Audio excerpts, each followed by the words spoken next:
नमस्कार प्रिय भक्तगणों, होलाष्टक यानी होली के 8 दिन हिंदू धर्म में तपस्या के दिन हैं। लेकिन आप क्या जानते हैं वे धार्मिक और ज्योतिषीय कारण जिससे होलाष्टक अशुभ माना जाता है? जानेंगे आज की वीडियो में, और साथ ही जानेंगे कि किन व्यक्तियों के लिए शुभ होता है होलाष्टक। जानें होलाष्टक की कहानियां और ज्योतिषीय कारण, और साथ ही बहुत सारे प्रश्नों के जवाब भी हम आज की वीडियो में जानेंगे। जैसे होलाष्टक क्या होता है, होलाष्टक में क्या करें क्या ना करें, होला अष्टक में ऐसे कौन से कार्य हैं जिन्हें करना बिल्कुल ही मना है, और साथ ही साथ जानेंगे साल 2025 में होला अष्टक कब से कब तक है, जाने सही तिथि, पूजा विधि। और दोस्तों, होलाष्टक के दौरान नकारात्मक ऊर्जाओं के प्रभाव से बचने व सेहत और धन आदि परेशानियों को दूर करने के लिए कुछ सरल उपाय बताए गए हैं। तो आज की वीडियो में हम उन उपायों के बारे में भी जानेंगे। तो आज की वीडियो में हम आपके संपूर्ण जानकारी देंगे। बस वीडियो को शुरू से लेकर अंत तक बिना भगाए जरूर देखिएगा और हर एक बात को बहुत ही गौर से सुनिएगा। इस वीडियो में हमने आपको बहुत ही सरल भाषा में समझाने का प्रयास किया है। नमस्कार दोस्तों, स्वागत है आप सभी का आपके पसंदीदा चैनल हिंदू रिलीजियस टेल्स में।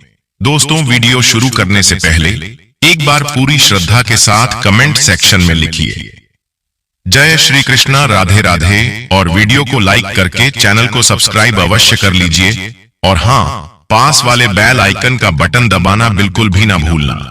दोस्तों, सबसे पहले जानते हैं कि होलाष्टक का पर्व आखिर क्या है। देखिए, होली के 8 दिन पूर्व से होलाष्टक मनाया जाता है। होली के 8 दिन पहले से होलाष्टक का पर्व मनाते हैं। इसकी शुरुआत होली के 8 दिन पहले हो जाती है और इसी 8 दिन पहले वाले समय को होलाष्टक कहा जाता है। इस काल का इस समय का विशेष महत्व है और इसी में होली की तैयारियां शुरू हो जाती हैं, क्योंकि होली का पर्व एक बहुत बड़ा पर्व है। होलाष्टक का प्रारंभ फाल्गुन माह के शुक्ल पक्ष की अष्टमी तिथि को होता है और यह फाल्गुन पूर्णिमा यानी होलिका दहन तक रहता है। अगर हम भारतीय जनमानस की बात करें तो 3 पर्व हमारे यहाँ सबसे बड़े पर्व है। होली, दीपावली और दशहरा तो होली के विशेष तैयारियां होती हैं। अलग अलग तरह के पूजा पाठ होते हैं, अलग अलग तरह की व्यवस्थाएं की जाती है, और यह व्यवस्थाएं, यह तैयारियां होलाष्टक में आमतौर पर शुरू हो जाती हैं। आइए सबसे पहले जानते हैं होला अष्टक अशुभ क्यों होते हैं। इसका पहला कारण विष्णु पुराण और भागवत पुराण के अनुसार राक्षसों के राजा हिरण्यकश्यप के बेटे प्रहलाद भगवान विष्णु के भक्त थे। वे नियमित भगवान की पूजा आराधना में खोए रहते थे। इसके खिलाफ हिरण्यकश्यप ने प्रहलाद को चेतावनी दी थी, लेकिन प्रहलाद ने पिता की बात नहीं मानी। इससे हिरण्यकश्यप गुस्सा आ गया। उसने प्रहलाद को प्रताड़ित करना शुरू कर दिया। पिता पुत्र के संबंध इतने खराब हो गए कि राक्षस राज हिरण्यकश्यप को मारने का फैसला कर लिया। उसने फाल्गुन माह की अष्टमी से पूर्णिमा तक 8 दिनों तक अलग अलग तरीकों से प्रताड़ित किया। आखिरी दिन हिरण्यकश्यप ने बहन होलिका को प्रहलाद को मारने का काम सौंपा। होलिका को जन्म से वरदान प्राप्त था कि उसे आग से कोई नुकसान नहीं होगा। भाई के आदेश पर होलिका ने भतीजे प्रहलाद को अपनी गोद में उठा लिया और उसे मारने के इरादे से आग पर बैठ गई। लेकिन ईश्वर पर प्रहलाद की अटूट आस्था और भक्ति के कारण भगवान विष्णु ने उसे सुरक्षा दी और वे पूरी तरह से सुरक्षित बाहर आ गए, जबकि होलिका आग में जलकर मर गई। प्रहलाद को यातना देने वाली होलिका दहन से पहले के 8 दिनों को होलाष्टक कहा जाता है। मान्यता है कि इसी कारण हिंदू धर्म में इन 8 दिनों को अशुभ माना जाता है। आइए अब जानते हैं होलाष्टक अशुभ होने के पीछे दूसरी कथा। दोस्तों, शिव पुराण की एक कथा के अनुसार सती द्वारा आग में प्रवेश किए जाने के बाद भगवान शिव ने ध्यान समाधि में जाने का निर्णय ले लिया था। बाद में उनका देवी पार्वती के रूप में पुनर्जन्म हुआ। पुनर्जन्म के बाद सती भगवान शिव से विवाह करना चाहती थीं, लेकिन महादेव उनकी भावनाओं को नजरअंदाज कर समाधि में चले गए। इस पर देवताओं ने भगवान कामदेव को भगवान शिव को देवी पार्वती से विवाह करने के लिए प्रेरित करने का काम सौंपा। भगवान कामदेव ने भगवान शिव पर कामबाण से प्रहार कर दिया, जिससे भगवान शिव का ध्यान भंग हो गया। इससे वे क्रोधित हो गए और उन्होंने फाल्गुन अष्टमी के दिन कामदेव पर अपनी तीसरी आंख खोल दी। इसके कारण कामदेव भस्म हो गए। हालांकि भगवान कामदेव की पत्नी रति की प्रार्थना पर भगवान शिव ने कामदेव को राख से पुनर्जीवित कर दिया, लेकिन तभी से इस समय को होलाष्टक माना जाता है। ऐसा भी माना जाता है कि होलाष्टक की शुरुआत वाले दिन भगवान शिव ने कामदेव को भस्म कर दिया था। एक कथा आती है कि भगवान शिव समाधि में लीन थे और उनका जगना बहुत जरूरी था ताकि उनका विवाह पार्वती के साथ हो। उसके बाद देवसेना कुंभदेव सेनापति कार्तिकेय का जन्म हो और कार्तिकेय एक राक्षस का वध करे। लेकिन भगवान शिव क्योंकि समाधि में लीन थे और समाधि नहीं खुल रही थी, इसीलिए कामदेव ने उनके ऊपर अपने 5 बाण चलाए।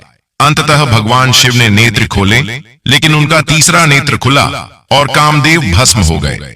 होलाष्टक का जो समय होता है, इस काल में, इस समय में हर दिन अलग अलग ग्रह अपने उग्र रूप में होते हैं, अपने फायरी रूप में होते हैं। इसलिए इसमें शुभ कार्य नहीं किए जाते, क्योंकि ये उग्रता का समय है, नेगेटिव समय होता है। ज्योतिष शास्त्र के अनुसार अष्टमी तिथि को चंद्रमा, नवमी को सूर्य, दशमी को शनि, एकादशी को शुक्र, द्वादशी को गुरु, त्रयोदशी को बुध, चतुर्दशी को मंगल और पूर्णिमा को राहु उग्र अवस्था में रहते हैं। इसलिए ऐसा मानते हैं कि अगर इसमें शुभ कार्य करेंगे तो उसके परिणाम हम सबके लिए सुंदर नहीं होंगे, हम सबके लिए अच्छे नहीं होंगे। इसलिए जहां तक संभव होता है इसमें शुभ कार्य नहीं किए जाते। लिए आप जानते हैं होला अष्टक अशुभ क्यों होते हैं, इसके पीछे का ज्योतिष कारण। ज्योतिष शास्त्र के अनुसार अक्सर इस समय सूर्य, चंद्रमा, बुध, बृहस्पति, मंगल, शनि, राहु और शुक्र जैसे ग्रह परिवर्तन से गुजरते हैं और परिणामों की अनिश्चितता बनी रहती है। इसलिए इस समय शुभ कार्यों को टाल देना अच्छा माना जाता है।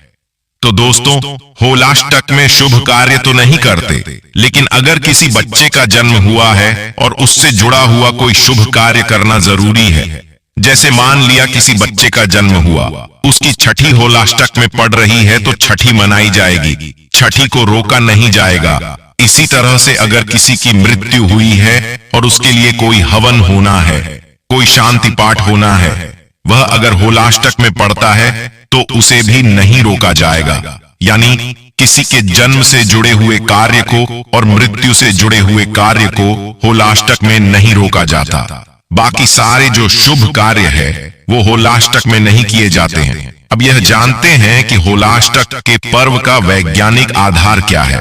होलाष्टक जो मनाते हैं इसमें शुभ कार्य नहीं करेंगे, मंगलकारी नहीं करेंगे। इसके पीछे का विज्ञान क्या है? देखिए, मौसम के परिवर्तन की वजह से इस समय अगर आप देखें तो ज्यादा लोगों को डिप्रेशन फील होता है, अच्छा नहीं लगता, मन अशांत है, सर में भारीपन है, मन उदास है, मन बड़ा चंचल है, काम करने का मन नहीं हो रहा है, आलस्य आ रहा है, नींद आ रही है, मन बड़ा उदास, अशांत, चंचल सा रहता है। इसीलिए अशांत मन से किए गए कार्यों की वजह से इन कार्यों के परिणाम शुभ नहीं होते हैं या शुभ नहीं हो सकते हैं। इस समय मन को आनंदित करने वाले जो कार्य हैं उनको करना ज्यादा बेहतर होता है, यानी जिससे मन में प्रसन्नता आए। आप देखिए, ब्रज में जो होली है वह होली के पहले ही शुरू हो जाती है। वहां तमाम तरह के होली के कार्यक्रम होलाष्टक में शुरू हो जाते हैं ताकि मन प्रसन्न हो सके। और सामान्य परंपरा में देखिए, जैसे ही होलाष्टक समाप्त होता है, रंग खेलकर हम आनंद में डूबने का प्रयास करते हैं। हम रंग खेलते हैं और आनंद में डूबने का प्रयास करते हैं। जैसे ही होली आती है, ताकि जो मन की उदासी है, मन की बेचैनी है, मन की चिंताएं हैं, वह उदासी, वह बेचैनी दूर हो सके। अब यह जानते हैं कि होलाष्टक में आखिर करते क्या है। देखिए, होलाष्टक के दिनों में ही संभवतः और होलिका की प्रतीक लकड़ी या डंडे को गाड़ा जाता है। होली में क्या होता है कि हम पिछले साल को, पिछले संवत को जला देते हैं, या होलिका प्रहलाद की जो कथा है उसमें हम होलिका को जलाते हैं और उसके प्रतीक के रूप में एक लकड़ी या एक डंडा जमीन में गाड़ा जाता है और होली खेलने वाली होली के एक दिन पहले उसको चारों तरफ से लकड़ियां आदि लगा करके जला दिया जाता है। इस समय में अलग अलग दिन अलग अलग चीजों से होली खेलते हैं। होलाष्टक में कभी मिट्टी से होली होती है, कभी फूलों की होली होती है, कभी लड्डू की होली होती है, कभी लठमार होली होती है। अलग अलग चीजों से इस समय में अलग अलग तरह की होली खेली जाती है और पूरे समय में जो होलाष्टक का पूरा पर्व है, जो होलाष्टक का 8 दिन का मौका होता है, इस 8 दिन के मौके में या तो भगवान शिव की पूजा करते हैं या तो भगवान कृष्ण की उपासना करते हैं और वह बहुत ज्यादा शुभ होता है, बहुत ज्यादा मंगलकारी माना जाता है। होलाष्टक में प्रेम और आनंद के लिए अगर आप प्रार्थना करते हैं, अगर आप पूजा उपासना करते हैं, अगर आप प्रयास करते हैं तो ऐसे सारे प्रयास आपके सफल होते हैं, ऐसे सारे प्रयास आपके रास्ते पर चले आते हैं। अगर आप होलाष्टक में करते हैं तो अब यह जानते हैं कि होलाष्टक के अपवाद क्या है, कौन से शुभ कार्य होलाष्टक में कर सकते हैं, कौन से शुभ कार्य होलाष्टक में करना अच्छा होता है। देखिए, लोक मान्यता कहती है कि कुछ तीर्थ स्थान जैसे शत्रुग्रह, विपाशा, इरावती और पुष्कर सरोवर के अलावा बाकी सब जगहों पर होलाष्टक का अशुभ प्रभाव नहीं होता। शत्रुधरा, विपाशा, इरावती और पुष्कर सरोवर के अलावा जो बाकी जगह है भारतवर्ष की, वहां पर होलाष्टक का अशुभ प्रभाव नहीं होता।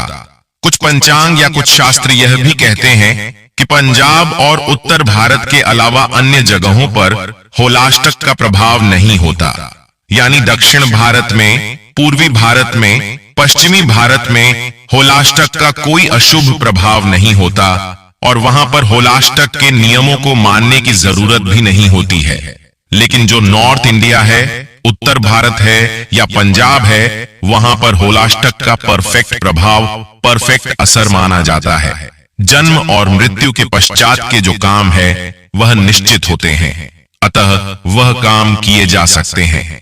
किसी बच्चे का जन्म हुआ, अब जन्म तो देखिए आपके हाथ में है नहीं। किसी बच्चे का जन्म हुआ और जन्म के बाद उसका कोई शुभ कार्य है जो 6 दिन या 8 दिन पर होना है। अगर वह होलाष्टक में पड़ रहा है तो उसे रोका नहीं जाएगा, वह काम किया जाएगा। उसमें कहीं कोई दिक्कत नहीं है।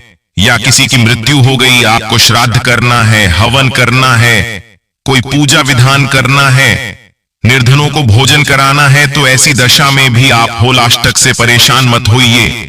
यह काम भी होलाष्टक में किया जा सकता है। कुल मिला जुला के जो होलाष्टक का मामला है, इसमें 3 काम नहीं करने चाहिए। विवाह नहीं कर सकते। होलाष्टक में विवाह से जुड़े हुए काम जैसे गोद भराई है, वरीक्षा है, ये सब काम आप होलाष्टक में नहीं कर सकते। दूसरा, अगर आप घर का निर्माण करवाना चाहते हैं, नींव भरवाना चाहते हैं, तो यह काम भी आप होलाष्टक में नहीं कर सकते। होलाष्टक के दौरान भवन निर्माण और गृह प्रवेश नहीं करना चाहिए।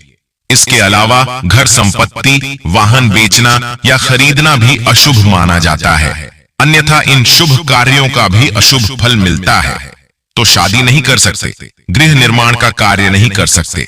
होलाष्टक के दौरान नई दुकान या व्यवसाय शुरू करना, नई नौकरी ज्वाइन करना या कोई अन्य नया काम करना अच्छा नहीं माना जाता है, इससे बचना चाहिए। होलाष्टक के समय में नौकरी परिवर्तन नहीं करना चाहिए। होली के अगले दिन जो खेलने वाली होली होती है, उसके अगले दिन से आप कोई भी नया और शुभ कार्य कर सकते हैं, विवाह कर सकते हैं, मंगल कार्य कर सकते हैं, नींव भरवा सकते हैं, लेकिन वो खेलने वाली होली के अगले दिन से कर सकते हैं, उसके पहले नहीं करना। चामास होलाष्टक के दौरान सोने चांदी के आभूषण, घर की सजावट का सामान और कीमती सामान खरीदने से बचना चाहिए। तो होलाष्टक में यह ध्यान रखना होगा कि कौन से कार्य करने हैं, कौन से कार्य नहीं करने हैं, तो उन नियमों को मान करके वो काम करें तो आपके लिए बहुत शुभ होगा। आइए अब जानते हैं साल 2025 में होलाष्टक प्रारंभ और समाप्ति की तिथि, और फिर उसके बाद जानेंगे होला अष्टक में किए जाने वाले कुछ उपाय के बारे में। दोस्तों, इस बार 7 मार्च शुक्रवार से होलाष्टक प्रारंभ होंगे और 13 मार्च गुरुवार को यानी फाल्गुन पूर्णिमा के दिन होलिका दहन से पहले होलाष्टक समाप्त हो जाएंगे। पूर्णिमा तिथि प्रारंभ होगी 13 मार्च गुरुवार को सुबह 10:36 से और पूर्णिमा तिथि समाप्त होगी 14 मार्च शुक्रवार को दोपहर 12:23 पर। और इस बार 13 मार्च गुरुवार को होलिका दहन होगा। इस दिन पूर्णिमा का व्रत भी रहेगा और 14 मार्च शुक्रवार को स्नान और दान की पूर्णिमा रहेगी। और इसी दिन होली का त्योहार यानी रंग भी इसी दिन खेला जाएगा। और सबसे विशेष बात कि इस बार फाल्गुन पूर्णिमा के दिन ही पूर्ण चंद्र ग्रहण भी लग रहा है और इस दिन भद्रा भी लग रही है। तो चलिए अब आपको बताते हैं भद्रा काल और चंद्र ग्रहण के समय के बारे में। 13 मार्च गुरुवार को भद्रा काल प्रारंभ होगा सुबह 10:35 से और भद्रा की समाप्ति होगी रात 11:26 पर। और इस पर भद्रा का वास मृत्युलोक में होने के कारण यह बहुत ही कष्टकारी रहने वाली है। अगर भद्रा का वास पाताल लोक में या स्वर्ग लोक में होता है तो यह पृथ्वी लोक पर उतनी कष्टकारी नहीं मानी जाती। इसलिए इस बार भद्रा का आपको ध्यान रखना है। होलिका दहन का मुहूर्त रहेगा 13 मार्च गुरुवार को रात 11:26 से 12:30 तक। होलिका दहन हमेशा शुभ मुहूर्त में ही करना चाहिए। आइए जानते हैं किसके लिए अच्छा होता है। होलाष्टक कौर धर्म ग्रंथों के अनुसार होलाष्टक तांत्रिकों के लिए अनुकूल मानी जाती है क्योंकि इस समय वे साधना के माध्यम से अपने लक्ष्य को आसानी से प्राप्त कर सकते हैं। होली का उत्सव होलाष्टक की शुरुआत के साथ शुरू होता है और फाल्गुन पूर्णिमा के अगले दिन धुलेंडी पर समाप्त होता है। दोस्तों, होलाष्टक के दौरान नकारात्मक ऊर्जाओं के प्रभाव से बचने व सेहत और धन आदि परेशानियों को दूर करने के लिए कुछ सरल उपाय बताए गए हैं। आइए जानते हैं उन उपायों के बारे में। दोस्तों, होलाष्टक के दौरान भगवान श्री कृष्ण के बाल रूप या उनके अन्य स्वरूपों की फल फूल गुलाल धूप दीप से पूजा करना चाहिए और उनके मंत्रों का जाप करना चाहिए। इससे आपको सुख सौभाग्य की प्राप्ति होगी, दाम्पत्य जीवन में खुशहाली आएगी। दूसरा उपाय, इस दौरान सभी ग्रह उग्र अवस्था में रहते हैं, इसलिए इन दिनों में भगवान शिव की उपासना करने से नवग्रह शांत होते हैं। होलाष्टक में महामृत्युंजय मंत्र का जाप करने से हर तरह के रोग से छुटकारा मिलता है और सेहत अच्छी रहती है। इसके साथ साथ ही बेलपत्र पर चंदन से राम का नाम लिखें और शिवलिंग पर AUM नमः शिवाय मंत्र का जाप करते हुए अर्पित करें। ऐसा करने से जीवन में सकारात्मक बदलाव आएगा। तीसरा उपाय, होलाष्टक के दौरान नित्य प्रति स्नान करके भगवान विष्णु के नृसिंह अवतार की पूजा और स्मरण करने से आपके जीवन में आ रही बड़ी से बड़ी समस्याओं से मुक्ति मिल जाती है। चौथा उपाय, होलाष्टक के दौरान नित्य प्रति स्नान करके भगवान विष्णु के नृसिंह अवतार की पूजा और स्मरण करने से आपके जीवन में आ रही बड़ी से बड़ी समस्याओं से मुक्ति मिल जाती है। पांचवा उपाय, होलाष्टकों को व्रत पूजन और हवन की दृष्टि से अच्छा समय माना गया है। इन दिनों में किए गए दान से जीवन के कष्टों से मुक्ति मिलती है। होलाष्टक के दौरान हनुमान चालीसा का नियमित पाठ करने से शारीरिक और मानसिक व्याधियां दूर होती हैं। दोस्तों, बहुत मेहनत करने के बाद भी आप आर्थिक परेशानियों से जूझ रहे हैं तो होलाष्टक के दिनों में माता लक्ष्मी की पूजा करने के बाद श्री सूक्त का पाठ करें। इस उपाय को करने से माता लक्ष्मी की विशेष कृपा बरसती है, धन का आगमन होता है। तो दोस्तों, यदि होला अष्टक से संबंधित संपूर्ण जानकारी उम्मीद करते हैं कि आपको यह वीडियो जरूर पसंद आया होगा। पसंद आया तो लाइक कर दीजिए। हिंदू रिलीजियस टेल्स चैनल को सब्सक्राइब करके बेल आइकन का बटन दबाना बिल्कुल भी न भूलिए। मिलते हैं अपने अगले वीडियो में, तब तक के लिए धन्यवाद। जय श्री राम।